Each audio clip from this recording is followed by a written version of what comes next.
আজ আমি আপনাদের সাথে শেয়ার করছি একটা অতি পুরনো দিনের রান্না, লস্ট অ্যান্ড রেয়ার রেসিপি শিমের কালিয়া।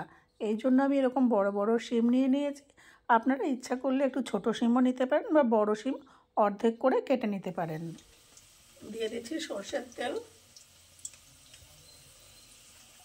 তেল গরম হয়ে গেছে, এবার পেঁয়াজ কুচি আমি তাকে লাল করে ভেজে নেব। বেরেস্তার মতন ভাজবো না, তবে একটু লাইট গোল্ডেন ব্রাউন করে ভেজে নেব।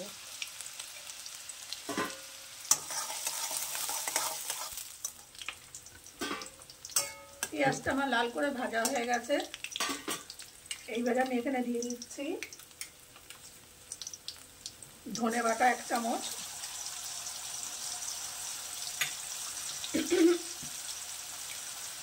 জিরে বাটা 1 চামচ, আদা বাটা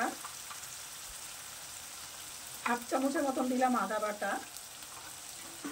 একটু নাড়াচাড়া করছি। এইবারে দেবো একটুখানি সামান্য গরম মশলা গুঁড়ো। এরপরে দেবো এর মধ্যে হলুদ,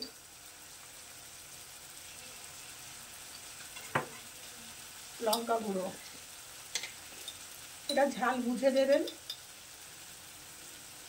এখানে কাঁচা লঙ্কাও ব্যবহার করতে পারেন শুকনো লঙ্কার সাথে। দিয়ে এটাকে ভালো করে কষিয়ে নেব। দিয়ে দিচ্ছি লবণ। মশলা কষানোর পর দিয়ে দিচ্ছি কেটে রাখা শিমগুলো। দিয়ে আঁচ কমিয়ে একটু ভেজে নেব।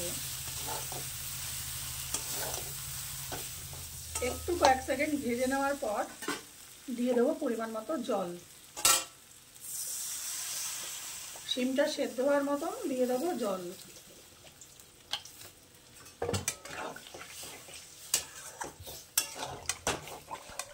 শিম সিদ্ধ হয়ে গেছে। আপনারা যদি একটু ঝোল খেতে চান তাহলে আরেকটু জল জল মতন রাখতে পারেন।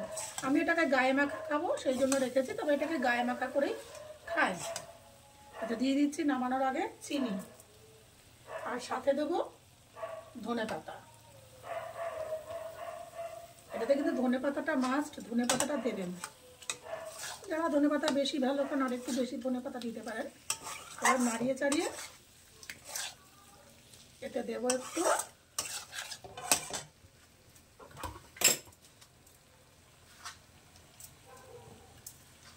একটু ঘি, বা শেষে যদি ঘি না দিয়ে আপনারা যদি পেঁয়াজটা যখন ভাজবেন তখন ওটা ঘিয়েও ভাজতে পারেন, কিন্তু পেঁয়াজটা ঘিয়ে ভাজলে অনেকটা বেশি ঘি লাগবে।